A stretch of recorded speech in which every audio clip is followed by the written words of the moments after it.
गोंदिया शहरातील भीमनगर परिसरामध्ये उज्ज्वल निशांत मेश्राम वय 17 वर्ष या अल्पवयीन मुलाचा दिनांक 18 जून रोजी खून करण्यात आला।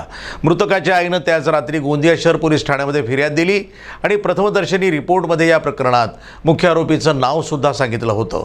पण तपास अधिकारी यांनी ज्यांचा काहीही संबंध नाही अशा लोकांना खोटे बयान घेऊन त्यांना अटक केली। अंकित दुर्वे आणि मृतक उज्ज्वल मेश्राम यांचा कधी वादच नव्हता, त्यामुळे त्या वादातून खून होण्याचं कोणतेही कारण नाही।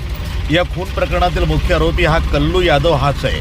मुख्य सूत्रधार असून त्याला पोलिसांनी त्वरित अटक करावी, अन्यथा आमचा संपूर्ण समाज 3 दिवसानंतर गोंदिया शहरातील आंबेडकर चौकामध्ये धरणं आंदोलन करणार असल्याची माहिती मृतकाची आई मंजू निशांत मेश्राम यांनी गोंदियातील शासकीय विश्रामगृहात आयोजित पत्रकार परिषदेत दिली आहे। यापूर्वी आम्ही पोलिसांकडे आपल्या कुटुंबियाकरिता संरक्षण मागायला जात असता आम्हाला पोलीस ठाण्यातनं आणि पोलीस अधीक्षक कार्यालयातनं हकलण्यात आलं होतं। या दरम्यान पोलीस आम्हाला तुम्ही प्रशांत मेश्राम यांचा पत्ता सांगा असं म्हणून नेहमी आमच्याशी वैमनस्यपूर्वक वागणूक दिली जात असल्याचा आरोप पण मंजू निशांत मेश्राम यांनी पत्रकार परिषदेतनं व्यक्त केला आहे। लोकेश कल्लू यादव उर्फ गोलू मोळा यांना माझ्या 17 सालच्या मुलाले 5 महिन्यापासून प्रताडित केला ना आता त्यांना त्यांचा मर्डर करून दिला।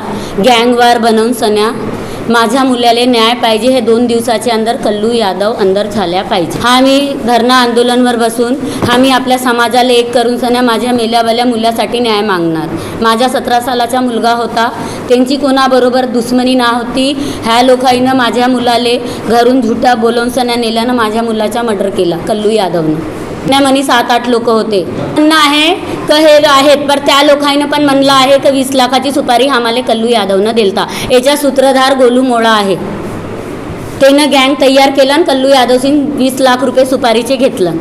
त्याच्या काका नाही मिळून राहिला, याच्यामुळे याच्या पुतण्याला मारून टाका, पुतण्याला मारून तर काका बरोबर मिळून जाईल, हा कल्लू यादवचा कहना होता। प्रतिनिधी राधाकिशन सुटे, NTV न्यूज मराठी, गोंदिया।